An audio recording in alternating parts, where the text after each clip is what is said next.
बिस्मिल्लाहिर्रहमानिर्रहीम legal opinion में भलीकार आऊं आहियां इरफान महबूब। नाज़रीन, तव्हां असां सभिनी जो राब्तो नादरा सां ज़रूरु थींदो आहे ऐं नादरा पाकिस्तान जो अहिड़ो इदारो आहे जिते 12 ई महीना तव्हांखे रश मिलंदो। असांखां जेकॾहिं को पुछे त नादरा छो ठाहियो वियो त असां मां अक्सरियत जो जवाबु शायदि इहो ई हूंदो त नादरा रुगो सुञाणप कार्ड जारी करण जे लाइ ठाही वई हुई या ठाहियो वियो हो। पर सुञाणप कार्ड जारी करण खां सवाइ नादरा जो ॿियो कहिड़ो कमु आहे? हेॾी वॾी अथॉरिटी ठाहिण जी आख़िर ज़रूरत पई छो?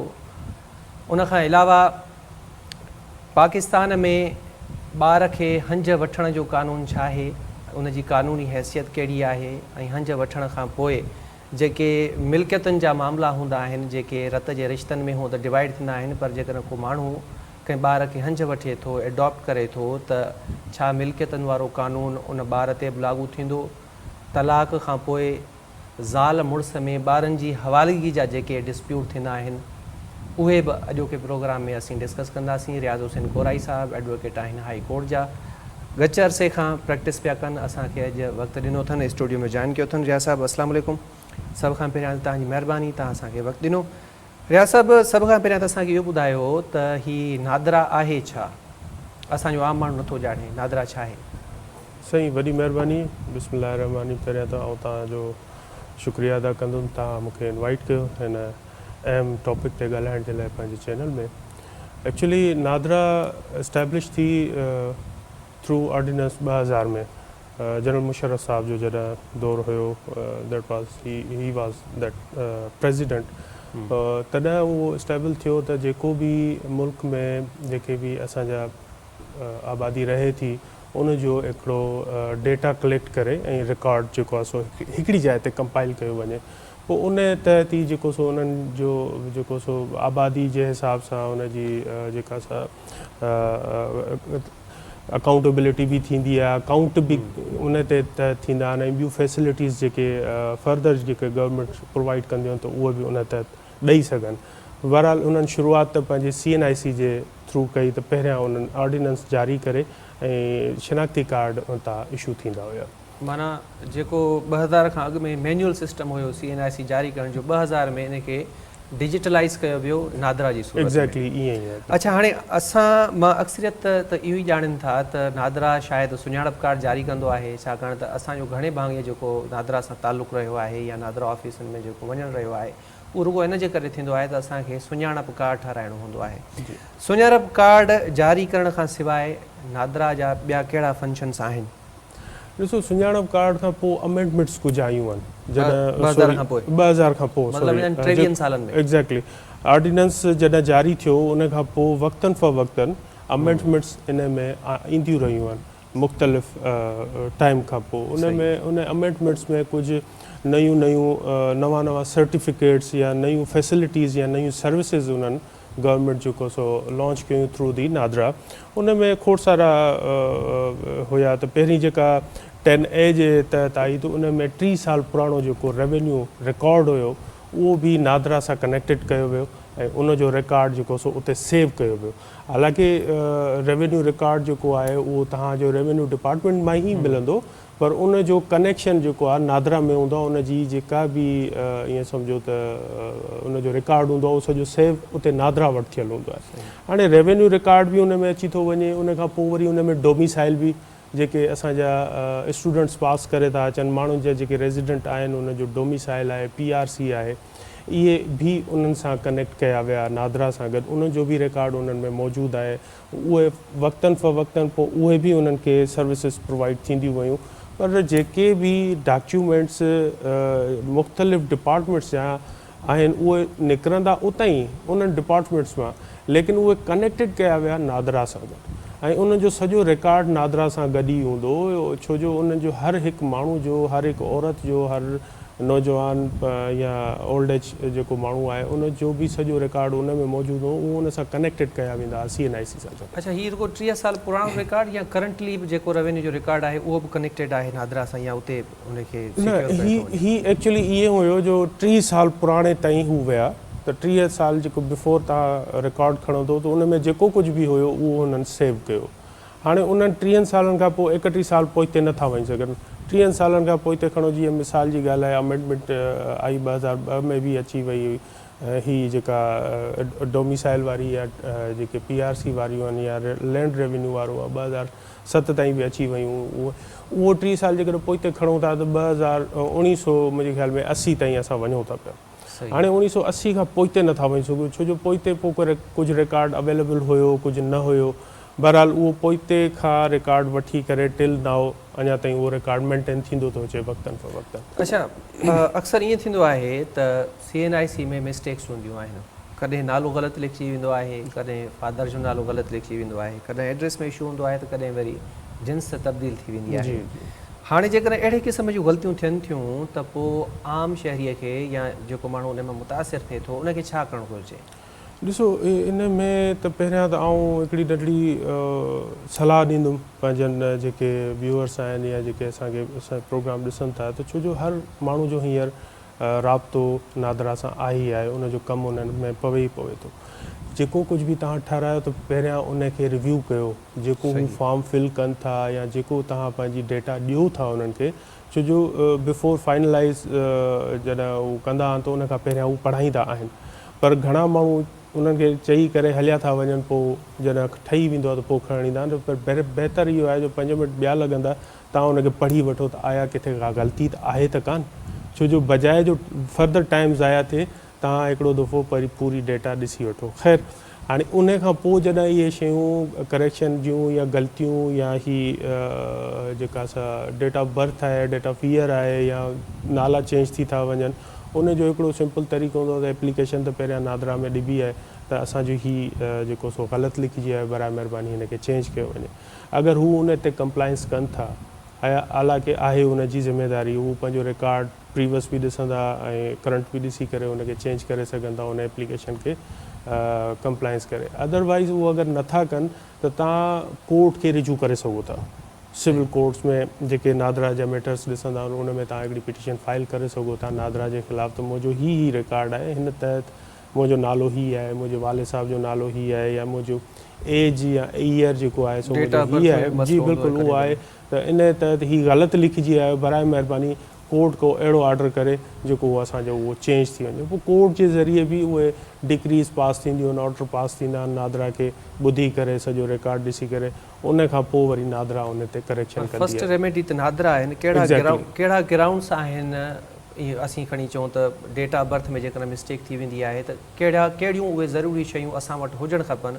जो असांखे अदालत वञण जी ज़रूरत ई न पवे उहे शयूं असीं कलेक्ट करे नादरा वटि हलिया वञूं त असांजे नाले में मिस्टेक आहे डेट ऑफ बर्थ में मिस्टेक आहे एड्रेस में मिस्टेक आहे त उहे उते ई असांजो इशू सॉर्ट आउट थी वञे अदालतुनि न वञण जी ज़रूरत न पवे बिल्कुलु उन में इहो आहे त अगरि तव्हां तालीमी याफ़्ता आहियो त तव्हांजो प्राइमरी खां वठी जेके बि तव्हांजा सर्टिफिकेट्स आहिनि तव्हां उहे खणी वञी सघो था नादरा वटि त असांजो ही प्रीवियसली रिकॉर्ड जेको आहे प्राइमरी खां हेसी ताईं जेको बि आहे असांजो डेट ऑफ ईयर ही आहे डेट ऑफ बर्थ असांजी ही आहे त उन तहत उहो चेंज करे सघनि था छो जो उहो बि रिकॉर्ड मेंटेन थियल हूंदो आहे हिकिड़ी ॻाल्हि इहा आहे त उन सां गॾु along with the union council जो जेको सर्टिफिकेट हूंदो आहे उहो बि उन में ज़रूरु लॻाइबो आहे या पंहिंजे वालदेन्स जी जेका हिस्ट्री हूंदी आहे उन में तव्हांजो बर्थ सर्टिफिकेट ईंदो आहे बर्थ सर्टिफिकेट ते बि तव्हांजो हिकिड़ो मेन एविडेंस आहे पर जेकॾहिं तव्हां तालीमी याफ़्ता न आहियो तव्हां तालीम हासिलु न आहे कई तव्हां जेको एजुकेशनल सर्टिफिकेट्स या एकेडमिक जेके डॉक्यूमेंट्स आहिनि उहे अवेलेबल न आहिनि या तव्हां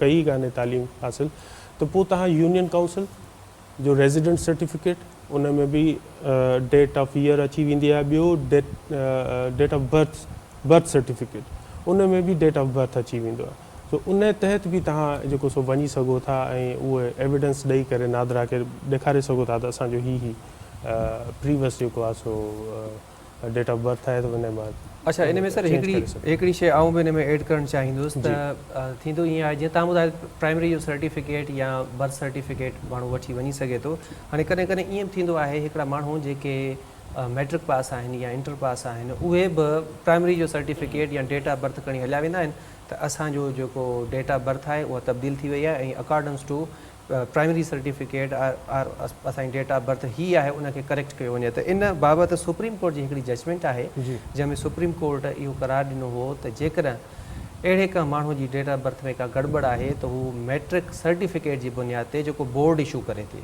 स्कूल न, जेको बोर्ड सर्टिफिकेट इशू करे थो उन जी बुनियाद ते हू पंहिंजे नाले या डेट ऑफ बर्थ में चेंजिंग कराए सघे थो। अच्छा रियाज़ साहब, हाणे असां वटि इहा ॻाल्हि आम आहे, हर माण्हू ॼाणे बि थो त CNIC हासिलु करण जी असांजी जेका एज आहे या एज लिमिट आहे उहा आहे 18 साल। पर छा 18 साल खां घटि उमिरि वारो माण्हू CNIC हासिलु करे सघे थो? इन जो जवाबु तव्हां खां वठंदासीं, पर फ़िलहालु मूंखे आवाज़ु पियो अचे त पाण खे ब्रेक वठिणो आहे।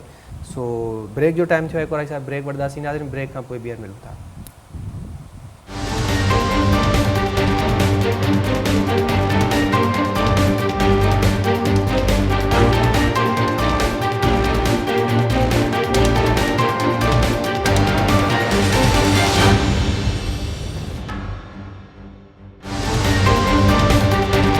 वेलकम बैक नाज़रीन।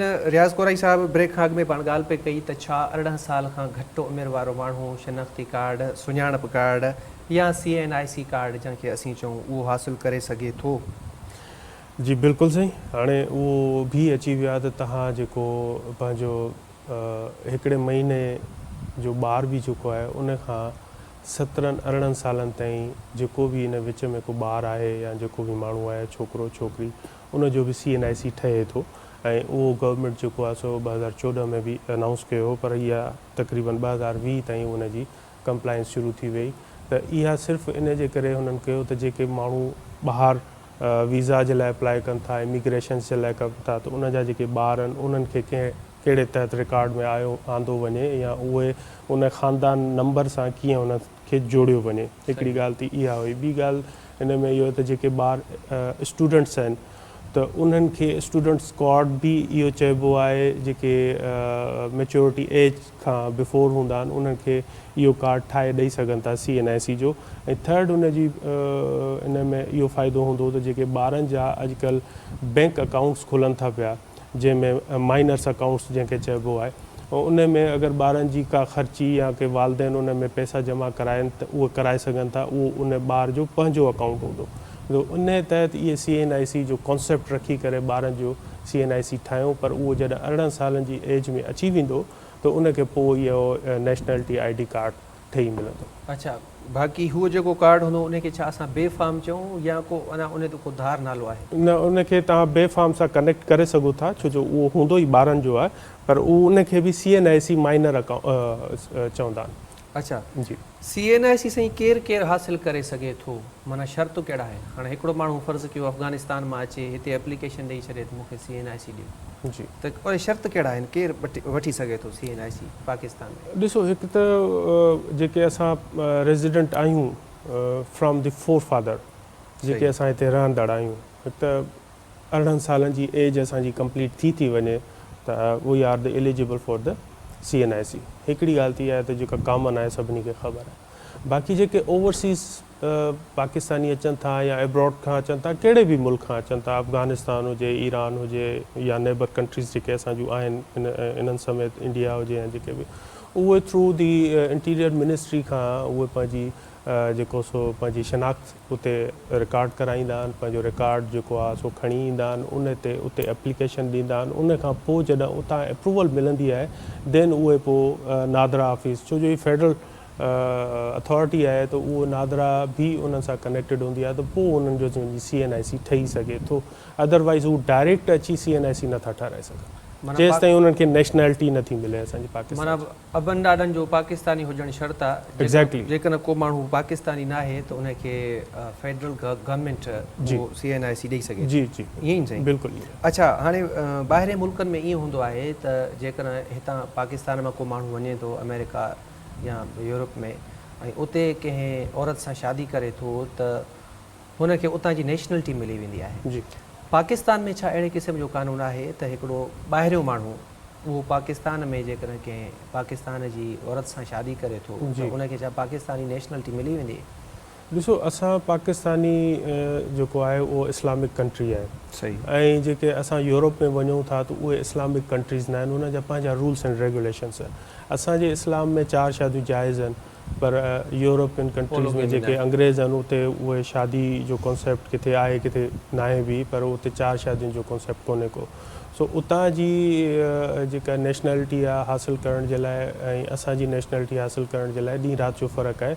उतां जूं वॾियूं रिस्ट्रिक्शन्स हूंदियूं आहिनि, उहे शादी करे सघनि था जेके हिते या त पंहिंजी वाइफ हिते रखनि, फर्स्ट वाइफ, ॿी शादी उते करे सघनि था, ठीकु आहे, या वरी हितां डाइवोर्स करे पंहिंजो सेपरेट करे उते वञनि त पोइ हू शादी करे सघनि था। अदरवाइज़ घणनि मुल्कनि में इहा रिस्ट्रिक्शन आहे त हिकिड़े इन्हनि जे मुल्क में 2 वाइफ नथा रखी सघनि, 2 शादियूं नथा करे सघनि। अच्छा सी, हाणे तव्हां असां वकील आहियूं, रोज़ अदालतुनि में मुख़्तलिफ़ केसनि में पेश थींदा आहियूं, ऐं असां पाण वटि अक्सर जेके क्लाइंट ईंदा आहिनि या असां ॿुधंदा आहियूं या जेके मुतासिर माण्हू ईंदा आहिनि, उन्हनि जूं घणे भाङे तव्हां इहा हूंदी आहे त संदन सुञाणप कार्ड ब्लॉक कयो वियो आहे। छा नादरा वटि सुञाणप कार्ड ब्लॉक करण जो अख़्तियार आहे? जेकॾहिं आहे त पोइ what are the terms and conditions, कहिड़ा ग्राउंड्स आहिनि जंहिंजी बुनियाद ते CNIC ब्लॉक थी सघे थो? ॾिसो, नादरा वटि कोई अहिड़ो प्रोविज़न या कोई अहिड़ो सेक्शन कोन्हे जो हू ब्लॉक करे सघे। इहा इंटीरियर मिनिस्ट्री जी जेको सो पावर्स आहिनि, उहो कंहिं बि हिसाब सां जेके असां जूं जेके लॉ एनफोर्समेंट एजेंसीज़ हूंदियूं आहिनि, अगरि उन्हनि जे रिपोर्ट मुताबिक़ अगरि उहे कंहिं क्राइम में इन्वॉल्व आहिनि या उहे किथे इन्वॉल्वमेंट हुननि जी साबित थी थिए या अंडर ट्रायल आहिनि कंहिं बि हिसाब सां दहशतगर्दी जे हवाले सां या कंहिं बि हवाले सां, त पोइ हू हिकिड़ी रिपोर्ट जेको सो लेटर लिखंदा आहिनि ऐं उहो ब्लॉकेज बि उहो ई करे सघनि था।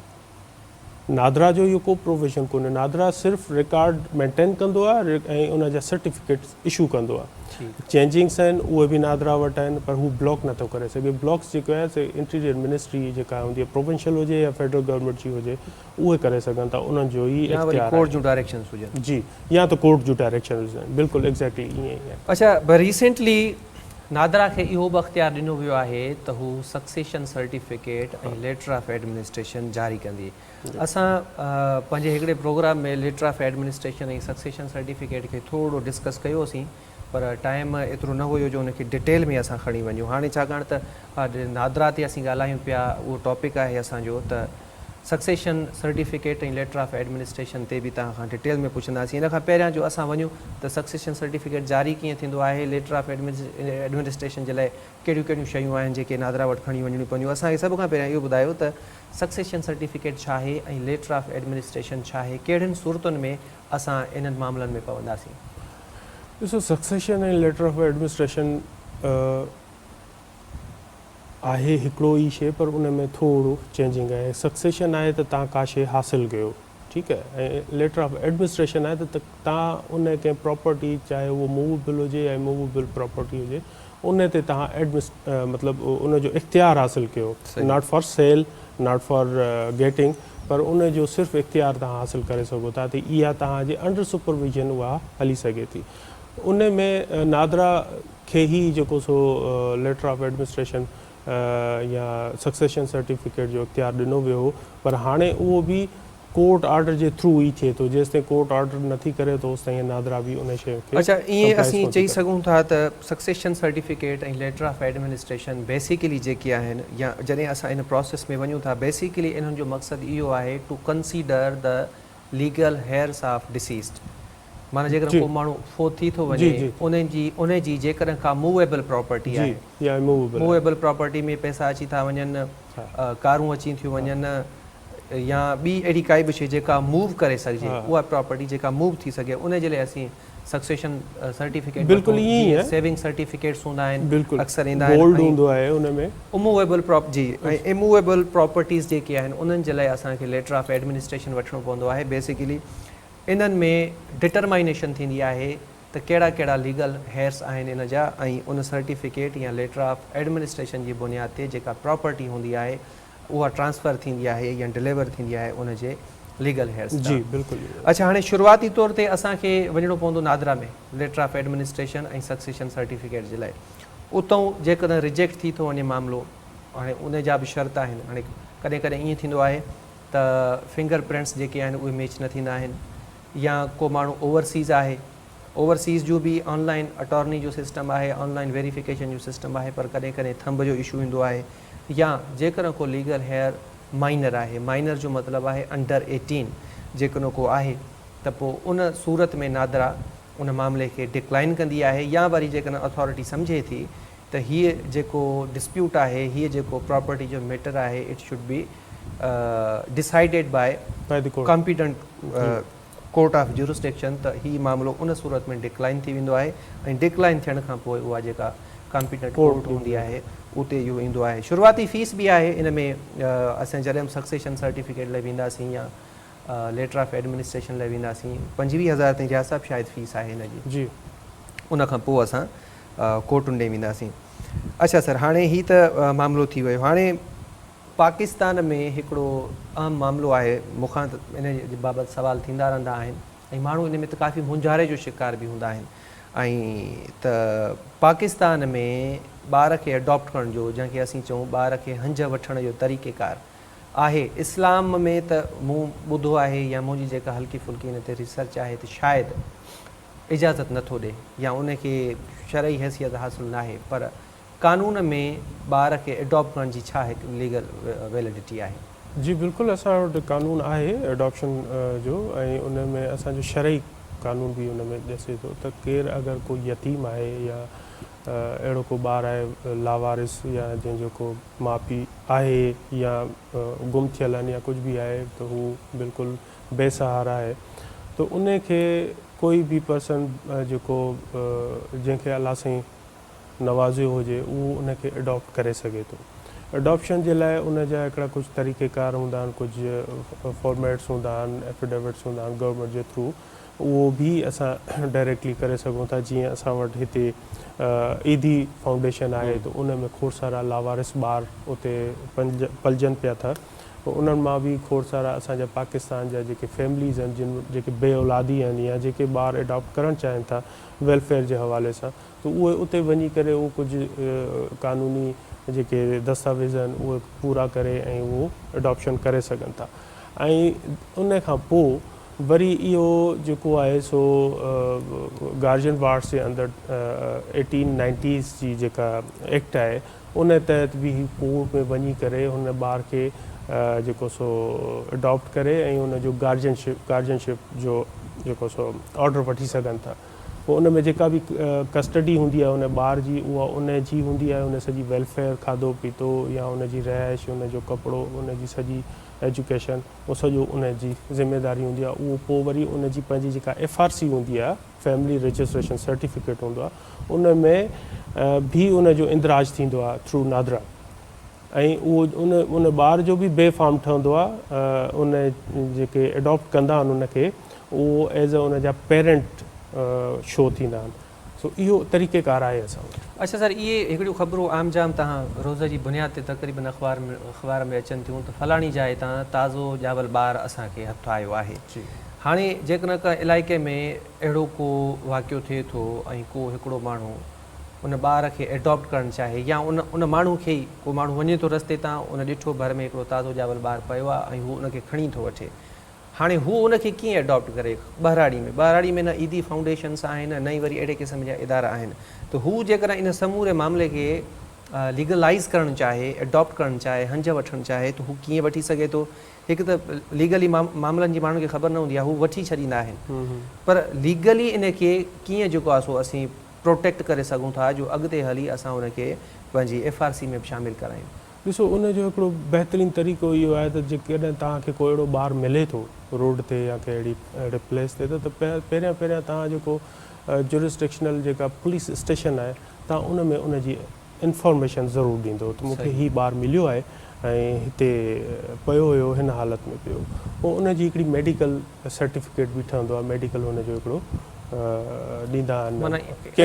अहिड़ी सूरत हाल में जेकॾहिं को ॿारु हथु अचे थो त उनजी जेका वारिस आहे उहा स्टेट आहे, फ़िलहालु स्टेट खे उनखे इंफॉर्म करणु लाज़मी आहे। ठीकु, पोइ स्टेट खे करे इंफॉर्मेशन ॾेई करे उन खां पोइ हू पंहिंजी विश या विल पंहिंजी ॾसे सघे थो त आउं हिनखे एडॉप्ट करणु थो चाहियां, त पोइ पुलिस स्टेशन में उहा बि एंट्री थींदी आहे त भई हीउ ॿारु हिकिड़ो पहिरियों एंट्री थी वई त हीउ मिलियो हिनखे, ऐं उन खां पोइ इन ई माण्हू जंहिं खयो आहे त उनजा जेके क़वाइद ऐं ज़वाबित आहिनि CNIC मुताबिक़, उन तहत उहो उन ॿारु उन जे हवाले करे वेंदो ताकी उहो हिकिड़ो स्टेट जे रिकॉर्ड में मौजूदु हुजे।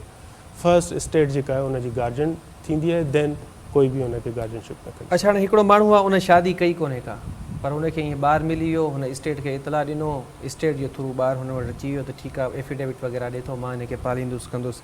हाणे हू उनखे पंहिंजी वल्दियत कीअं ॾिए डॉक्यूमेंट्स में, नादरा हू में? वल्दियत नथो ॾेई सघे, पोइ उहो उनखे वल्दियत नथो ॾेई सघे, बाक़ी एज़ अ गार्जियन थी सघे थो उनजो संभालींदड़, अच्छा पीउ नथो थी सघे। अच्छा, जेकर कोई माण्हू शादीशुदा आहे त पोइ शादीशुदा आहे त पोइ थी सघे थो, छो जो हुन में ॿई रिकॉर्ड था अचनि, वालदा बि अचे थी, वालिद बि अचे थो, या हुनजी ॿी औलाद बि आहे त उहे बि भाइर भेण बि अचनि था। जेकर औलाद न आहे त उहो उनखे एज़ अ औलाद जे तहत खणी सघनि था, पर उनजो हिकिड़ो इज़्दवाजी रिश्तो त हुजे कंहिंसां। अच्छा, रजिस्ट्रेशन जेकॾहिं थिए थी त रजिस्ट्रेशन में इहा शइ मैंशन करणी पवंदी त हीअ जेको ॿारु आहे इनखे असीं अडॉप्ट कयो आहे? रजिस्ट्रेशन कंहिंजी?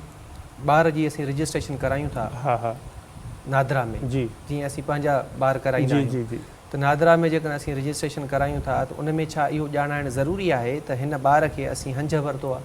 जी बिल्कुलु ॼाणणु ज़रूरी आहे, उहो उनजी वजह सां छो जो ऑलरेडी तव्हां इंफॉर्मेशन त ॾेई वेठा आहियो न स्टेट खे, पुलिस स्टेशन में।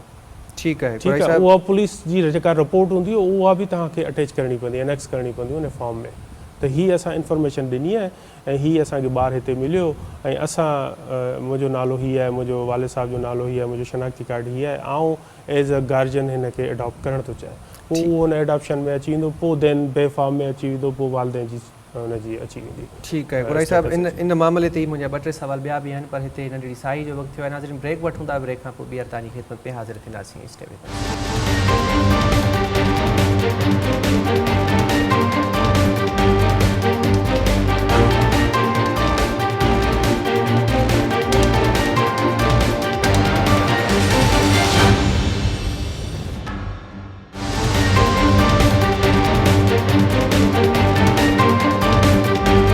वेलकम बैक नाज़रीन। रियाज़ हुसैन कोराई साहब एडवोकेट आहिनि हाई कोर्ट जा, असां सां गॾु आहिनि। असीं गुफ़्तगू कयूं पिया नादरा ते ऐं नादरा जा कहिड़ा कम हूंदा आहिनि, उन सां गॾोगॾु पाकिस्तान में ॿार खे हंज वठण जो क़ानूनी तरीक़ेकार कहिड़ो आहे ऐं ॿार खे हंज वठण खां पोइ मिल्कियत जो जेको क़ानून आहे छा उन ॿार ते एप्लीकेबल आहे। गॾोगॾु ज़ाल ऐं मुड़ुस में तलाक खां पोइ ॿारनि जी हवालगी वारे मामले ते जेके डिस्प्यूट थींदा आहिनि उन ते बि असीं ॻाल्हि ॿोल कयूं पिया। रियाज़ साहिबु, ब्रेक खां पहिरीं असीं ॻाल्हायो पिए त जेकॾहिं को शादीशुदा जोड़ो कंहिं ॿार खे हंज वठे थो ऐं हू नादरा में उनखे रजिस्ट्रेशन बि कराए थो, पंहिंजी वल्दियत ॾिए थो, पंहिंजो औलाद ॼाणाए थो, त हाणे जेका प्रॉपर्टी हूंदी आहे वालदेन जी, उन में त हिकिड़ो प्रोसीजर पूरो हिकिड़ो डिस्क्राइब थियल आहे, हिकिड़ा शेयर बि ॿुधायल आहिनि त औलाद ॾे कहिड़ो कहिड़ो केतिरो केतिरो हिसो वेंदो। पर हिकिड़ो ॿारु जेको एडॉप्ट कयल आहे, छा इहो तरीक़ेकार जेको क़ानून में अॻुवाट ॿुधायल आहे या शरई हिसाब सां जेको ॿुधायल आहे मिल्कियत वारे मामले ते, उन ॿार ते बि एप्लीकेबल थींदो या उन जो को बि पंहिंजे वालदेन जी मिल्कियत मां, वालदेन मां मुराद जेके एडॉप्ट कनि था, उनखे पालींदड़ आहिनि, उन्हनि जी मिल्कियत में को बि हिसो न ठहंदो?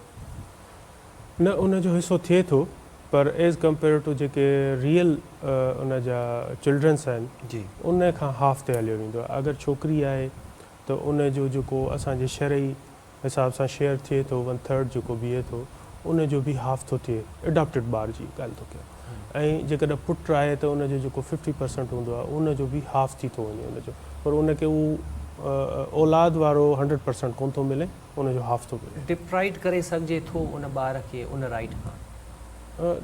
डिप्राइव नथो करे सघे। असां वटि डिस्प्यूट थींदा आहिनि न, त असां नथा ॾियूं, उहो माण्हू पंहिंजे सगनि खे न ॾींदा? न न, ईअं न आहे, डिप्राइव नथा करे। ईअं त पोइ हाणे केरु पंहिंजी सगनि जी औलाद खे कोन थो ॾिए, पर हू राइट्स वठण लाइ औलाद अचे कान थी कोर्ट्स में, त डिले ऑफ जस्टिस आहे या खोड़ सारा लोकल इशूज़ आहिनि जंहिंजे करे हू कोर्ट्स ताईं नथा पुॼी सघनि या कोर्ट खे अप्रोच नथा करे सघनि। उहा हिकिड़ी अलॻि डिबेट आहे त कोर्ट में अचनि था या नथा अचनि, पर हू उनजो लीगल राइट ज़रूरु बीहे थो।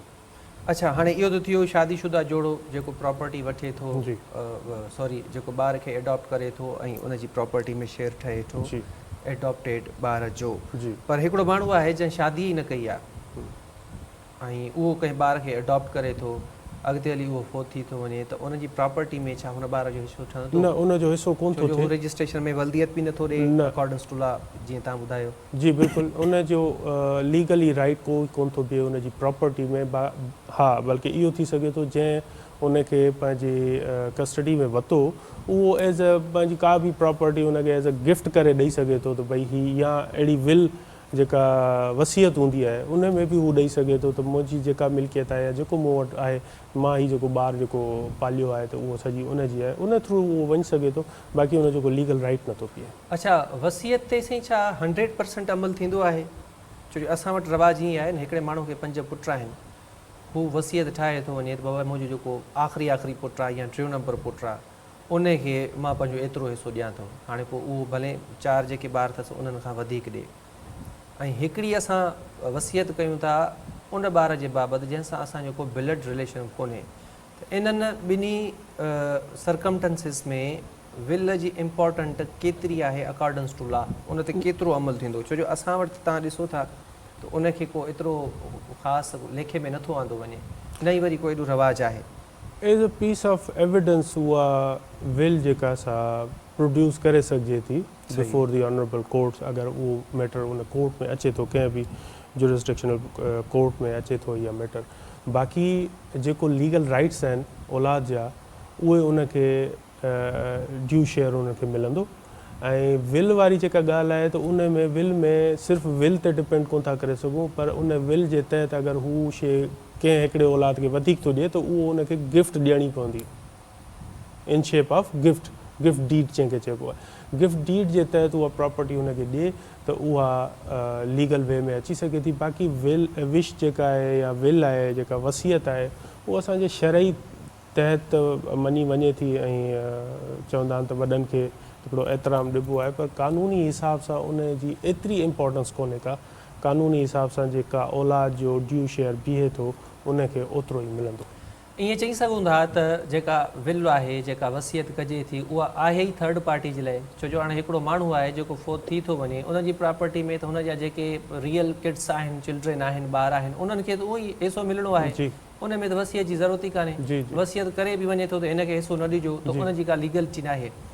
त असीं छा इहो चई सघूं था त जेका विल आहे जेका वसियत आहे उहा आहे ई अहिड़नि थर्ड पार्टीज़ जे करे, जीअं अडॉप्टेड किड्स जीअं पाण ॻाल्हि पे कई आहे इन्हनि माण्हुनि जे करे, त जीअं हुननि खे प्रॉपर्टी मां कुझु न कुझु ॾेई सघिजे। ॾिसो, अगरि एडॉप्टेड ॿारु आहे त उहो असां थर्ड पार्टी नथा हुनखे काउंट करे सघूं, उहो बि उनजो मतिलबु औलाद जे बराबरि थी वेंदो आहे। पर हाणे शेयर्स आहिनि उन में थोरो उन में मुंझारो थिए थो, शादी नथो करे, उनजी प्रॉपर्टी में भाइर भेनरुनि माउ पीउ जो हिसो हलियो वेंदो आहे, उन में त वसियत जी ज़रूरत ई कान्हे। न उन में वसियत जी ज़रूरत पर जेकॾहिं को ॿार खे एडॉप्ट थो करे अहिड़े क़िस्म जो माण्हू जंहिंजी शादी न आहे, उन में हू वसियत करे थो वञे त एतिरा % मुंहिंजे इन ॿार खे ॾियणी आहे तव्हांखे। ॾिसो, वसियत उहा ई वरी साॻी ॻाल्हि त साॻियो ई क्वेश्चन अची वियो त वसियत तहत वसियत हिकिड़ो पीस ऑफ पेपर त असां ॾेई सघूं था, हिकिड़ो एविडेंस थो भई असांजे वालिद साहिबु हीउ चई वियो। पर जेकॾहिं क़ानूनी हैसियत सां ॾिठो वञे त क़ानूनी हैसियत सां औलाद जो बि शेयर बीहे थो, एडॉप्टेड ॿार जो बि शेयर जेको ड्यू शेयर बीहे थो उहो उनखे ज़रूरु मिलंदो। सही। अच्छा सर, हाणे पाण अचूं था गार्जियन ऐं वार्ड एक्ट ते, यानी कि ज़ाल मुड़ुस में अलहदगी खां पोइ ॿारनि जी कस्टडीअ जो सिंधीअ में असीं हवालगी चऊं त उनजो तमामु घणो डिस्प्यूट रहंदो आहे, तमामु घणा मसइला हूंदा आहिनि, फैमिली कोर्ट्स में ईंदा आहिनि, मुलाक़ात जा चकर वग़ैरह वग़ैरह। इन समूरे मामले खे रेगुलेट कयो वियो आहे गार्जियन ऐं वार्ड एक्ट में। सभ खां पहिरियां त असांखे इहो ॿुधायो त इहो कानून आयो कॾहिं आहे ऐं हिन ते अमल दरामद केतिरो पियो थिए, यानी केतिरे क़िस्म जी सख़्ती आहे हिन लॉ में? ॾिसो, इहो गार्जियन रिवार्ड्स एक्ट 1890 में इहो आयो हुयो ऐं 1890 पाकि 100 साल ज़रे जी बिल्कुलु, इहे पुराणा आहिनि। असांजो CRPC तव्हां खणो उहो बि 1800 जो आहे, CPC उहो बि 1800 जो आहे, छो जो ब्रिटिश लॉ पियो हले असां वटि ऐं असांजी अमेंडमेंट्स बड़ी मुश्किल सां ऐं वॾे वक़्तनि खां पोइ थींदी आहे, जेका असां नए दौर जे हिसाब सां या पंहिंजी सोसाइटी जे हिसाब सां अमेंड करे वेंदा आहियूं। अदरवाइज़ त पुराणो ई कानून हले थो पियो, पर इन ते अमल दरामद बिल्कुलु थींदो आहे through the courts, honourable courts, या जेके कुझु अहिड़ा माण्हू हूंदा आहिनि जेके इन कानून खे पढ़ी करे पाण बि इन ते अमल कंदा। सर माफ़ु कजो, तव्हांजी ॻाल्हि कंटिन्यूस जो टाइम पाण वटि सफ़ा घटि आहे। हिकिड़ो मां सुवालु कंदुसि जेको तमामु घणो ज़रूरी आहे। असांजे मुआशिरे में इहो तासुरु आम आहे, जॾहिं बि अलहदगी थींदी आहे ज़ाल ऐं मुड़ुस जे विच में, त बाबा जेको पुटु आहे उहो टिल दी एज ऑफ हज़ानियत, माना 7 साल ताईं जेको पुटु आहे उहो माउ वटि रहंदो, 7 सालनि खां पोइ पीउ वटि वेंदो, ऐं जेका न्याणी आहे उहा जेसीं ताईं वॾी नथी थिए, मेच्योर नथी थिए, जवान नथी थिए उहा ओसी ताईं माउ वटि रहंदी, उनखां पोइ हू पंहिंजे पीउ वटि वञी सघे थी। इहो हिकिड़ो तासुरु आहे असांजे मुआशिरे में।